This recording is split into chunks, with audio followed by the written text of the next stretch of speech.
आंतराज्य धान चोर चालाण उपरे रोक लगाइबा एक्शन मोड्रे जिला जोगाण विभाग। ओडिशा पश्चिमबंग सीमांत आंबुलीअठा छकरे अचानक चढ़ाऊ कर गोटे ट्रक्र 248 क्विंटाल ऊर्ध्व धान जबत करिछि जोगाण विभाग।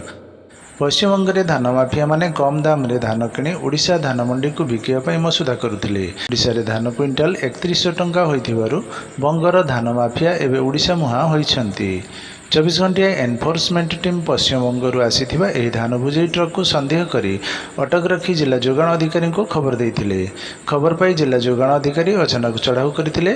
ट्रकटीर कौनसी सठिक कागजपत्र नथिबारु गाड़ी को सीज करा जायछि एवं आहुरी आग को चढ़ाऊ जारी रहिबो बोली जोगाण अधिकारी कहिसंती।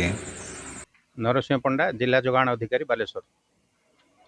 कौन घटना नहीं आमर बर्तमान तो रबिर पेडी प्रोक्योरमेंट चलती मे 15 रु आरंभ होती जून 30 जाए चलो।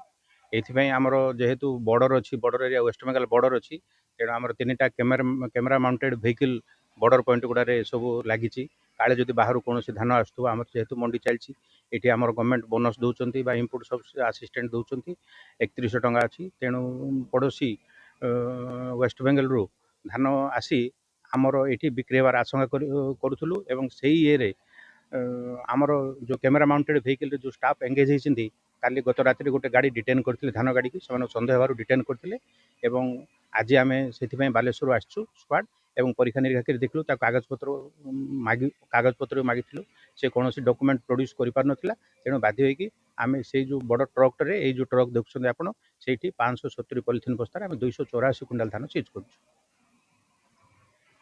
ब्यूरो रिपोर्ट संपर्क लाइव।